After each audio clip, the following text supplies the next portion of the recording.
Hi everyone, I wasn't actually going to do a video this week, but really I wanted to show you the effects of what I'm going to talk about, which is fibromyalgia. For those of you who don't know what it is, it's associated with widespread pain, but that is just one of the symptoms. According to the NHS and Fibromyalgia Action UK, it also causes muscle stiffness, insomnia, exhaustion, clumsiness, sensitivity to light, touch, weather, noises, and anything really. Headaches, IBS, depression, anxiety, and problems concentrating and remembering things.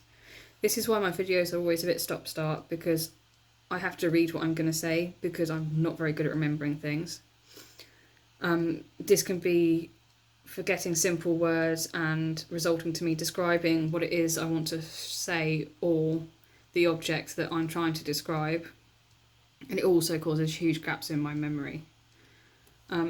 It said it's not known what causes fibromyalgia, but there is some argument it's an autoimmune disease. It's thought to be related to abnormal levels of chemicals in the brain, which causes changes in the central nervous system when carrying pain signals around the body. In most cases, fibromyalgia is triggered by a physical or psychological trauma. For me, fibromyalgia was triggered by a combination of traumas, including severe and long-lasting child abuse, which you know about, domestic violence, sexual abuse, and medical negligence, leading to several surgeries. Fibromyalgia is more common in women and typically develops around the age of 25 to 55, and I was diagnosed at around 25 years old. The NHS suggests that 1 in 20 people suffer from fibromyalgia to varying degrees, but it's not clear because it's very difficult to diagnose. There's no cure for fibromyalgia. There are some treatments believed to improve symptoms. These include exercise and relaxation programs, talking therapies, and medicines such as antidepressants.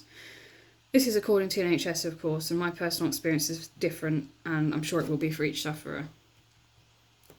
So as I said, I was diagnosed with fibromyalgia around 25 after repeated complaints to my GP about pain in my back, hips, knees, being diagnosed with chronic migraines, losing my hair, severe exhaustion, but not being able to sleep, falling over a lot, being diagnosed with severe anxiety and depression at 16, and acid reflux. After calling an ambulance thinking I was having a heart attack, I had no idea what fibromyalgia was. I was just given a name as a diagnosis with no information at all really, and no idea what caused it or how to fix it. I've worked all my adult life, starting with jobs in the school holidays from age 11, with being forced by my mother to deliver yellow pages to earn her a living. But this was becoming increasingly difficult. I worked 12 days out of 14. This was on my feet, it wasn't a desk job, and it was just becoming unsustainable.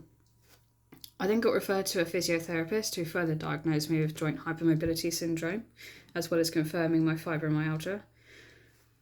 The exercises given to me were meant to help my fibromyalgia, but just cause more pain, exhaustion, stiffness, and complete lack of energy, like my body is just too heavy to lift. I was then given a walking stick to help me walk further and not be such a prisoner in my own home, but again, this varies day to day as to how much it actually helps and how much I can actually use it, because using the stick itself causes pain in my arm and hand in particular. But from here I was referred to the chronic pain team, who worked with my GP and tried on several different cocktail of drugs, including amitriptyline, which is a mild sedative, as well as helping to relieve my pain. But it did nothing for me. They tried steroid injections in my knee, which left me unable to walk. I was crawling around my house and up the stairs to be able to get anywhere because I couldn't put any weight on my leg at all. So then we tried tramadol and codeine. And tramadol is a very, very strong painkiller, and it just left me in a drug-induced haze. I lost weeks at a time, either sleeping, basically knocked out by the drugs, or just sitting there unable to move, speak, or do anything, and I don't remember any of it either. Codeine reduced the pain slightly, but didn't work like it should, and nothing worked for my migraines at all, so I started taking zolmitriptan, which is the only thing that takes the edge off of my migraines. It's a nasal spray and it's uncomfortable, and you can feel the medicine running down your throat, and it has this awful chemical metal taste, and that lasts for days.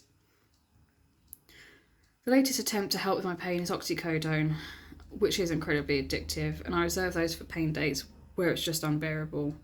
But this, again, only takes the edge off the pain. There's no such thing as a pain day free for me. Every day is a battle, and if I want to do anything around the house or take my dog for a walk, I pay for it for days at a time.